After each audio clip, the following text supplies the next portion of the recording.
Ang lugar na ito ay Ituan. Nandito tayo sa arboretum ng isang forester natin na si Jerome Carlos. Itong hawak ko ngayon, ito tinatawag na Basilan apitong. So from the name itself, supposedly, nasa basilan lang siya.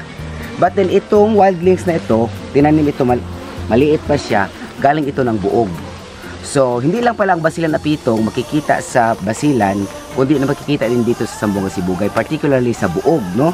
Doon ito kinuha. Ang laki ng mother na tree nito, no? Ibig sabihin, nung unang panahon, ang basilan is kadugtong ng Zamboanga. Then, sa haba ng panahon, nahiwalay siya.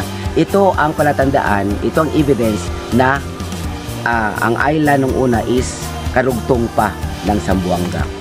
So, sa pamagitan ng halaman at sa pagitan ng mga isda, malalaman natin sa mga animals, malalaman natin yung ang island ng una is united pa with Zamboanga City o Zamboanga Peninsula. Ano? Oo. So, ito yung presidente nila at mga kasama. O yan, no? Sila nandoon pa, no? Sa kanila itong programa na ito ngayon, tinatanim nila tayo ay nalalay lang natin sila para advokasya din nila na magtanim ng punong kahoy, no? So ganun sila.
Kamu tanan no, labi na din kay Maymay, kay Jerome, kay sila pag-project and compassion.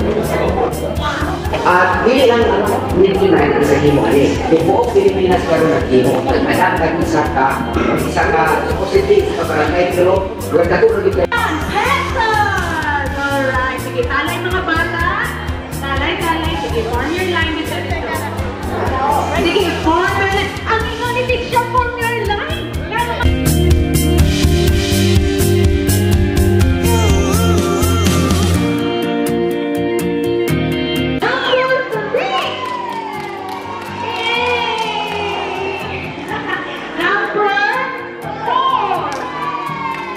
Ready kayo si group 4. Si group number 5!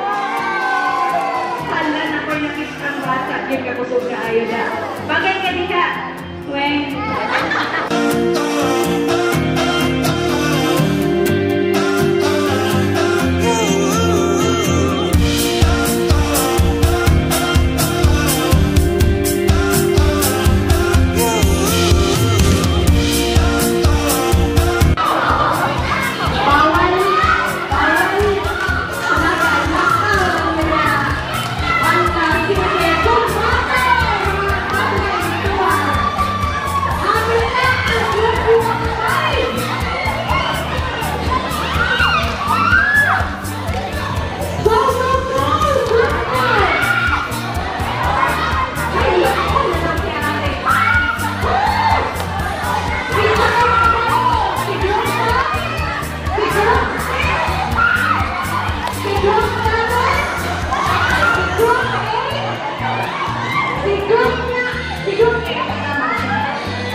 Okay, thank you so much.